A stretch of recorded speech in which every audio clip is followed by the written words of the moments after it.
हमारे पुण्य और पाप दो कर्म से मिश्रित इस मानव देह की रचना होती है।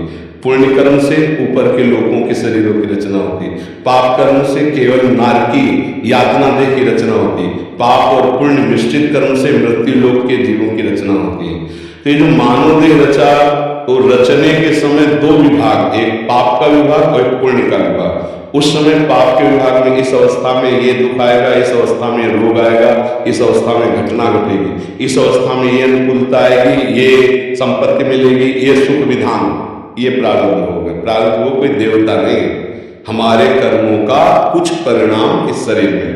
अब जो तपस्या के द्वारा, जितेंद्रियता के द्वारा, भजन के द्वारा पूर्व के पापों का नाश करने में समर्थ है, वो इसी समय अपने भाग्य को नष्ट कर सकता है, तभी वो जीवन मुक्त होता है, तभी वो मोक्ष पदवी।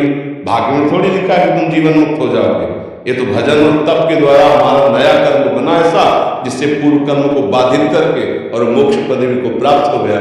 तो ये तो परम सत्य है, पर उस कोटि का तप हो। अब जैसे 1 किलो आपका पाप है और 5 ग्राम आपका भजन है, तो क्या करेगा? जब 1.25 किलो भजन हो तब 1 किलो को बाधित करके वो आगे 25-250 ग्राम बढ़ गया।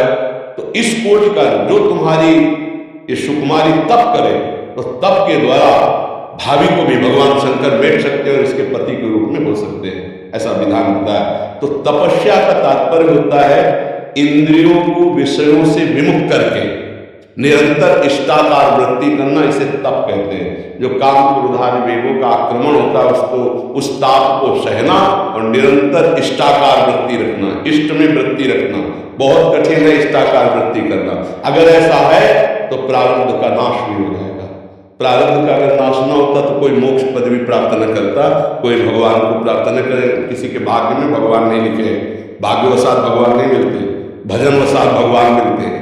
आप कहीं ऐसा लिखा मिले कि भाग्य में, जैसे किसी के लिखा है कि 25 वर्ष की अवस्था के बाद यार पति बनेगा, तो है वो संयोग बनेगा, फटाफट वो पति बन जाएगा। लेकिन भाग्य में संयोग के साथ भगवान को प्राप्त होगा, कहीं किसी कुंडली में नहीं लिखा।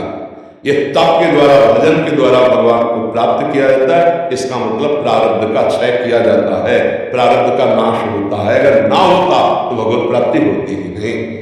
तो भगवान शंकर की प्राप्ति को मतलब भगवान की ही तो प्राप्ति है कि अगर तुम्हारी सुकुमारी तपस्या करे तो भगवान शंकर प्रारब्ध बैठ सकते हैं और वो इनको प्राप्त हो सकते हैं। तो भगवत प्राप्ति भजन के द्वारा होती है, तप के द्वारा होती है।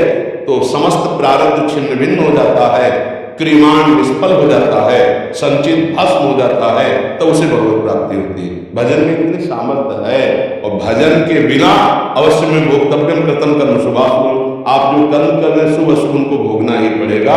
तो दोनों बातें सत्य हैं, दोनों अपनी अपनी जगह सिद्धांत है। समझ पा रहे हैं?